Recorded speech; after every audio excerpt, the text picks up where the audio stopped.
Selamat siang, saya dari kelompok 2 Sejarah dari kelas 11 IPA 3. Nama saya Sampai Ruki Sampari Kaviar. Perkenalkan, nama saya Marsha Elizabeth Wenda. Saya Kezia Evelyn Manuela. Saya Afif Fauzan Miftah Surur. Saya Kasih Sofirga Tanduk. Perkenalkan, nama saya Rahma Fadila Batubara. Jadi, tema yang kita ambil adalah perlawanan rakyat Indonesia terhadap VOC. Nah, pada tanggal 20 Maret 1602, Kerajaan Belanda membentuk suatu organisasi perdagangan yang biasa disebut dengan Verenigde Oost-Indische Compagnie atau biasa disebut dengan VOC, yaitu Persekutuan Dagang Hindia Timur.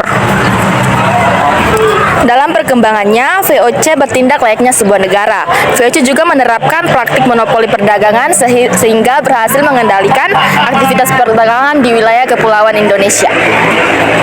Tindakan tersebut mendorongnya munculnya perlawanan rakyat Indonesia ke kepulauan Indonesia. Berbagai perlawanan rakyat Indonesia terhadap VOC sebagai berikut. Di sini saya akan menjelaskan tentang perlawanan rakyat Maluku. Dengan kemenangan Sultan Bahaullah melawan Portugis, sehingga Portugis memindahkan markasnya ke Ambon. Namun, tidak berlangsung lama Portugis di Ambon. Pada tahun 1605, VOC berhasil merebut markas milik Portugis di Ambon yang bernama New Victoria.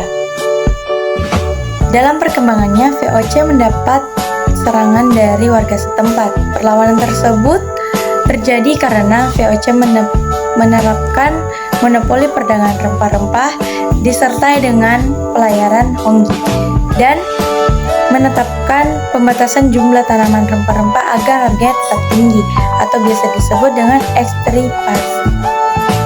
1635 sampai 1645, VOC mendapati serangan sporadis dari rakyat itu yang dipimpin oleh Kakiali dan Telukabesi. Selanjutnya, pada 1650 rakyat Ternate di bawah pimpinan Kecile Said juga melakukan perlawanan terhadap VOC. Serangan-serangan tersebut berhasil dipatahkan karena VOC memiliki persenjataan lebih canggih.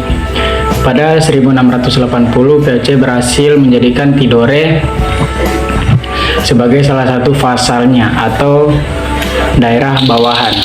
Akan tetapi, penempatan Tidore sebagai vasal menimbulkan kebencian Sultan Nuku. Kebencian tersebut memuncak ketika VOC ikut mencampuri suksesi di kerajaan Tidore dengan mengangkat putra Alam sebagai sultan. Tindakan VOC ini menyalahi tradisi kerajaan. Seharusnya Sultan Nuku yang berhak menjadi Sultan Tidore. Sultan Nuku yang merasa tertindas atas tindakan VOC kemudian melakukan perlawanan. Pada akhirnya Sultan Nuku berhasil membawa kemenangan bagi Tidore dan kembali menduduki tahta kerajaan. Kemenangan ini juga berhasil melepaskan Tidore sebagai vasal VOC. Siapa tokoh-tokoh perlawanan Mataram selain Sultan Agung? Yaitu 1. Tumenggung Bahorekso. Beliau adalah Bupati Kendal pertama dan merupakan salah seorang panglima perang Mataram di bawah kekuasaan Sultan Agung. 2. Sura Agul-Agul. Dia adalah pengganti Tumenggung Bahorekso yang tewas dalam perang dengan VOC di Batavia. 3. Dipati Ukur. Beliau adalah Bupati Wadana Priangan yang menyerang VOC di Batavia atas perintah Sultan Agung. 4. Dipati Manureja, pendamping Sura Agul-Agul ketika melawan VOC di Batavia. Adapun faktor menyebab kegagalan Mataram dalam menyerang Batavia, yaitu 1. Jarak tempuh yang terlalu jauh melelahkan pasukan Mataram ketika sampai di Batavia. 2. Kekurangan bahan makanan karena VOC menghancurkan lumbung logistik pasukan Mataram di daerah Kerawang dan Bekasi.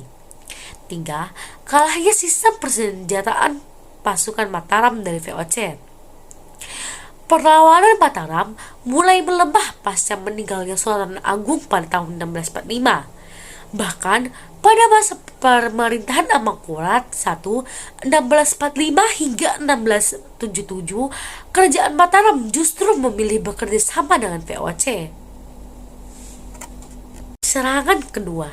Setelah gagal di serangan pertama, Sultan Agung melancarkan serangan kedua yang dipimpin